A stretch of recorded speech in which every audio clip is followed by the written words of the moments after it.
గ్రామీణ ప్రాంతాల్లో మౌలిక వసతుల అభివృద్ధికి రాష్ట్ర ప్రభుత్వం ప్రత్యేక ప్రాధాన్యత ఇస్తుందని ఎమ్మెల్యే గండ్ర సత్యనారాయణరావు అన్నారు.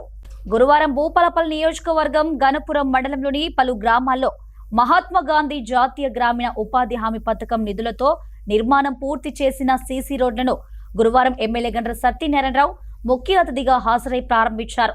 గ్రామాల్లో నాణ్యమైన రహదారుల నిర్మాణం ద్వారా ప్రజలకు రవాణా సౌకర్యాలు మెరుగుపడడంతో పాటు గ్రామాల అభివృద్ధికి మరింత ఊతం లభిస్తుందని పేర్కొన్నారు. ప్రజల అవసరాలకు అనుగుణంగా అభివృద్ధి పనులను కొనసాగిస్తూ ప్రతి గ్రామాన్ని ఆదర్శ గ్రామంగా తీర్చిదిద్దేందుకు కృషి చేస్తున్నామని అన్నారు. సిసి రోడ్ల ప్రారంభోత్సవం, అంగన్వాడీ భవనాలు ప్రారంభోత్సవం, అడిషనల్ క్లాస్ రూమ్స్ ప్రారంభోత్సవాలు పంబాపూర్ గొల్ల బుద్ధారం నుంచి మోరంచపల్లి శ్యామ్నగర్ భూపాలపల్లిలో, అదేవిధంగా గన్పూర్ మండల్లో ఈరోజు లక్ష్మారెడ్డిపల్లి, కర్కపల్లి, ఇప్పుడు గాంధీనగర్, మైలారం, గన్పూరు, బుద్ధారం, సీతారాంపురం, ధర్మరావుపేట, బస్సురాజుపల్లి, చెల్పూర్లో ఈ గ్రామాల్లో ఈ రోజు సుమారు 2.5 కోట్ల రూపాయలతో మనం సీసీ రోడ్లు, డ్రైనేజ్, అంగన్వాడీ, పాఠశాల, అడిషనల్ రూమ్స్, క్లాస్ రూమ్స్ ప్రారంభోత్సవం చేసుకోవడం జరుగుతుంది. గ్రామంలో మౌలిక సదుపాయాలు ఇంకా కూడా చాలా అవసరం ఉంది. ఇప్పుడు గాంధీనగర్ గ్రామంలో మనం ఇంతకుముందు నేను జడ్పీటీసీగా ఉన్న సమయంలో ఇక్కడ ఓహెచ్ఎస్ఆర్ ట్యాంక్ నిర్మాణం చేశాం, అడిషనల్ క్లాస్ రూమ్స్ ఇచ్చాం, రోడ్ల నిర్మాణం చేశాం, కొన్ని ఇండ్ల కార్యక్రమం కూడా చేశాం. ఇంకా కూడా ఈ గ్రామంలో ఈ రోజు ఒక గ్రామంలోనే 35 లక్షల రూపాయల సీసీ రోడ్ల నిర్మాణం కూడా 4 వార్డులలో మనం ప్రారంభించుకున్నాం. బీరన్న గుడికి కూడా ఈ రోజు మనము శంకుస్థాపన కార్యక్రమం ఉంది.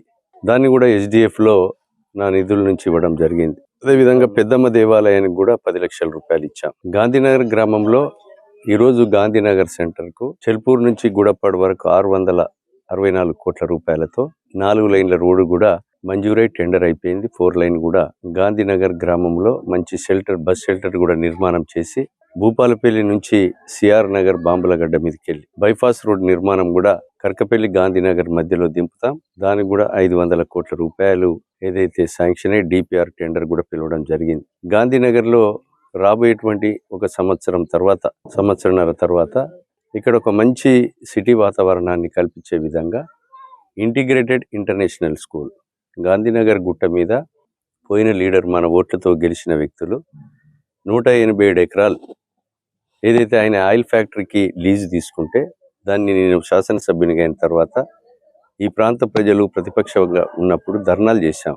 ఈ ప్రాంతంలో చదువు కొరకు ఈ ప్రాంతంలో ఉన్న ప్రజలకు ఉపయోగపడాలి కానీ ఒక వ్యక్తికి ఉపయోగపడద్దని చెప్పి 40 ఎకరాలు అట్టడుగున పేదలు అనగారినటువంటి బడుగులకు 200 కోట్ల రూపాయలతో ఇంటిగ్రేటెడ్ ఇంటర్నేషనల్ స్కూల్ను మంజూరు చేశాం. పనులు కూడా ప్రారంభమైనాయి. అది ఒక 16-18 నెలల్లో మరి ప్రారంభోత్సవం చేసుకోవడం కూడా జరుగుతున్న ఈ సందర్భంగా తెలియజేస్తున్నాం.